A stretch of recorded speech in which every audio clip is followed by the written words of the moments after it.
23127। यश राधे। ठाकुर जी को चाय biscuit bread वगैरह का भोग लगाना उचित नहीं है। कम से कम ब्रेड वगैरह का भोग तो नहीं ही लगाना चाहिए, क्योंकि ये अशुद्ध होती है, खमीर से बनी हुई होती है। जाने हिंदू मुस्लिम नहा के बिना नहा के कैसे किस तरह से ये बनाई जाती है। और ब्रेड तो भैया देखो, वैष्णवों को भी नहीं खानी चाहिए। यद्यपि हम लोग खाते हैं, कुछ जो पक्के वैष्णव हैं वो नहीं खाते हैं। मैं तो खाता हूँ, लेकिन नहीं खानी चाहिए, ये पक्की बात है। रही चाय, चाय का भी इस्कॉन में तो बिल्कुल ही मनाही है। इस्कॉन के वैष्णव तो चाय खुद भी नहीं पीते हैं, तो ठाकुर को भोग लगाना तो बहुत दूर की बात है, क्योंकि चाय भी एक नशा ही है।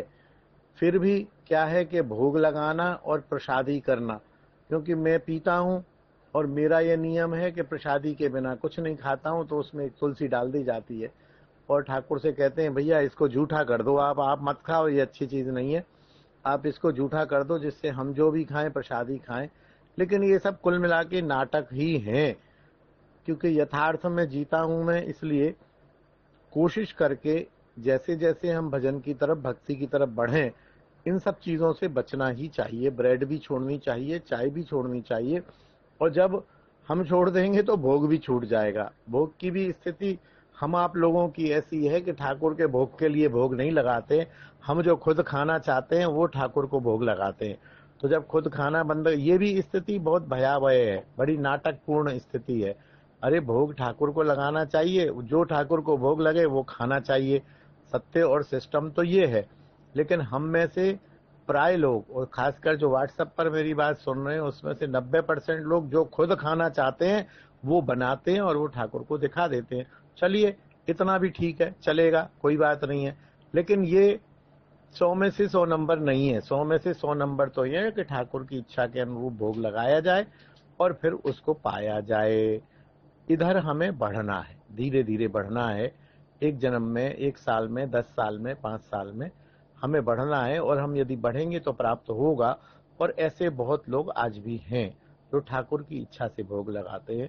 वल्लभ संप्रदाय में तो इसीलिए ठाकुर को जो भोग लगाया जाता है वो गोस्वामीगण और वो बनाने वाला नहीं खाता है, इसीलिए यदि उसने खुद खाना हुआ तो अपनी इच्छा के अनुसार भोग बनाएगा।